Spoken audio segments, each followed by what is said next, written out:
नमस्कार, आपण पाहत आहात लोक9 न्यूज।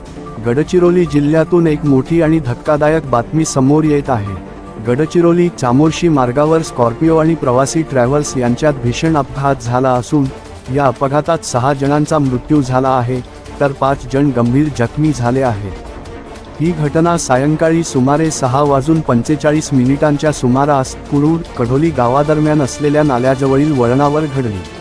मिळालेल्या माहितीनुसार लग्नाची वरात घेऊन जाणारी स्कॉर्पिओ गाडी रामपूर येथून भाडभिडी मोकासा येथे जात होती। गाडीत एकूण 16 प्रवासी होते। दरम्यान गडचिरोलीहून चामोर्शीकडे जाणाऱ्या ट्रॅव्हल्सशी वळणावर जोरदार धडक झाली। धडक इतकी भीषण होती की स्कॉर्पिओ वाहनाचे मोठ्या प्रमाणात नुकसान झाले। अपघातानंतर स्थानिक नागरिकांनी आणि प्रशासनाने तत्काळ मदतकार्य सुरू केले। जखमींना तातडीने गडचिरोली जिल्हा सामान्य रुग्णालयात दाखल करण्यात आले।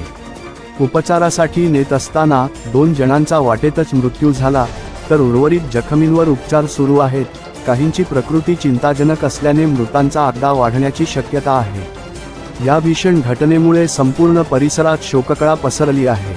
पोलीस प्रशासनाकडून पुढील तपास सुरू आहे। अशाच ताज्या आणि विश्वासार्ह बातम्यांसाठी पाहत रहा लोक9 न्यूज।